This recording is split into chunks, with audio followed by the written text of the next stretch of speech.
निमिषा प्रिया case में supreme court आज याचिका पर सुनवाई करेगी। इस याचिका में सुप्रीम कोर्ट से अनुरोध किया गया है कि वह केंद्र सरकार को भारतीय नर्स को बचाने के लिए राजनयिक माध्यमों का इस्तेमाल करने का निर्देश दे। यमन में फांसी की सजा पा चुकी केरल की नर्स निमिषा की फांसी में अब सिर्फ 2 दिनों का समय बाकी है।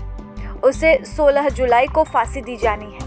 निमिषा प्रिया के ऊपर आरोप है कि उसने साल 2017 में अपने यमनी बिजनेस पार्टनर तलाल आब्दो की हत्या कर दी थी। इसे लेकर वहां पर उसे फांसी की सजा सुनाई गई है। निमिषा को बचाने के लिए उसका परिवार एड़ी चोटी का जोर लगा रहा है। निमिषा के मामले को लेकर सुप्रीम कोर्ट में याचिका दायर की गई है। इस याचिका में सुप्रीम कोर्ट इस बात पर विचार करेगा कि निमिषा को फांसी से बचाने के लिए यमन के पीड़ित परिवार को ब्लड मनी देने का क्या विकल्प है। याचिका में तर्क दिया गया है कि यमन में शरिया कानून के तहत ब्लड मनी का प्रावधान स्वीकार्य है। Nimisha Priya case, we are closely following the developments there. As we had told you earlier also, that the government is extending all possible help in the matter, and we'll see how things go forward from here. अनुमान है कि justice Vikram Seth और justice Sandeep Mehta की bench इस मामले की सुनवाई करेगी। यह केस 10 जुलाई को अर्जेंट सुनवाई के लिए लिस्टेड था। एडवोकेट सुभाष चंद्रा केआर ने निमिषा केस में यह याचिका दायर की है। इसमें तर्क दिया गया है कि ब्लड मनी देने से पीड़ित का परिवार केरल के इस नर्स को माफ कर देगा। इसके बाद निमिषा की फांसी रुक जाएगी। निमिषा प्रिया के परिवार ने 8 करोड़ 60 लाख रुपए ब्लड मनी के रूप में देने की पेशकश भी की है। परिवार को उम्मीद है कि तलाल आब्दो का परिवार यह राशि स्वीकार कर लेगा और निमिषा की जान बच जाएगी।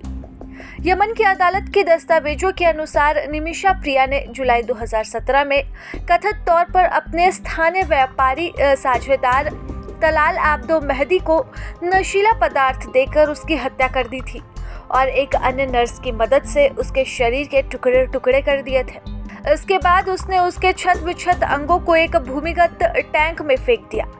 सूत्रों ने बताया कि मेहंदी की हत्या का पता चलने के बाद निमिषा को गिरफ्तार कर लिया गया और उसने कथित तौर पर अपने एक बयान में हत्या की बात भी कबूल की। तब से लेकर आज तक यह मामला खूब सुर्खियों में रहा है।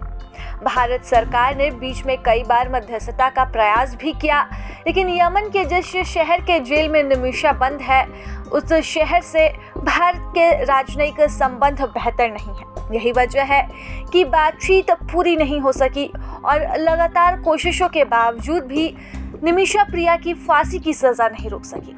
अभी हाल में ही निमिषा प्रिया को फांसी की सजा सुनाई गई है और 16 जुलाई को निमिषा को फांसी दी जानी है। ऐसे में इससे पहले परिवार पूरी कोशिश के साथ निमिषा को बचाने में जुटा है।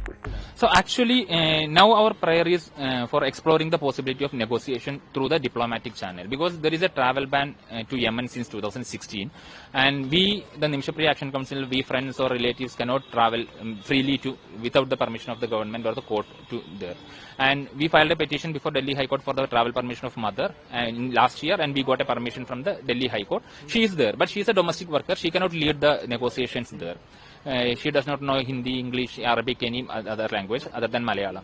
So now there is, according to Sharia law, according to the law in Yemen, there is a possibility of blood money for pardoning the accused and means saving her or his life from the execution. So this last possibility is not explored yet. The victim's family has not come to the negotiation table for the blood money negotiation. So now we are requesting Indian government, according to the media reports, the date of the execution, the tentative date is shown as 16th of July. So only 5 days are left. So the Indian government has a good relation with Iran, Oman, and some other countries which has a good relation with the Yemen, the present rulers in Yemen. So Indian government can explore this possibility through the this diplomatic channel for exploring the final option of saving Miss Nimisha Priya. So we file a petition seeking the directions to the Union of India for exploring this possibility through the this diplomatic channel.